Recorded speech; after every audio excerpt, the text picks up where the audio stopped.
প্রায় ২.৫ লাখ জনসংখ্যার জন্য বরাদ্দ একটি মাত্র খেলার মাঠ, তার মধ্যে আবার পুকুর। একসাথে এক মাঠেই চলছে প্রায় ২০টি ক্রিকেট ম্যাচ। কেউই যেন তৃপ্ত নয়। সুস্থ বিনোদনের অভাবে অধিকাংশ তরুণরা তাই অবাধে জড়িয়ে পড়ছে নানা অসামাজিক কাজে।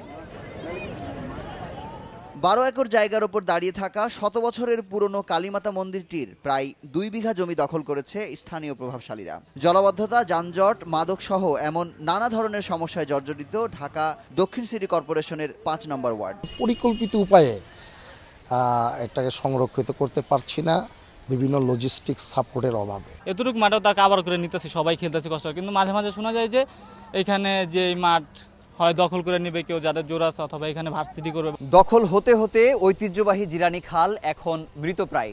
পানি নিষ্কাশনের সুনির্দিষ্ট কোনো উদ্যোগ না থাকায় ক্রমাগতভাবে বাড়ছে মশার উপদ্রব।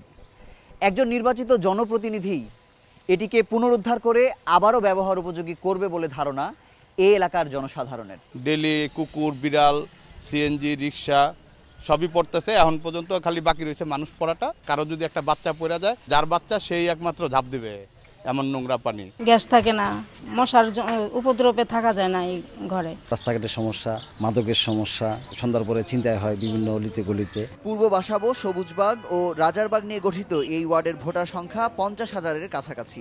নির্বাচনকে ঘিরে সম্ভাব্য প্রার্থীরা নানা প্রতিশ্রুতি নিয়ে এখন প্রায়ই হাজির হচ্ছেন ভোটারদের কাছে। সব ধর্মের মানুষই যাতে একে অপরের সাথে হাত মিলিয়ে সহাবস্থান করতে পারে এলাকায়, এটাই আমার একমাত্র চাহিদা।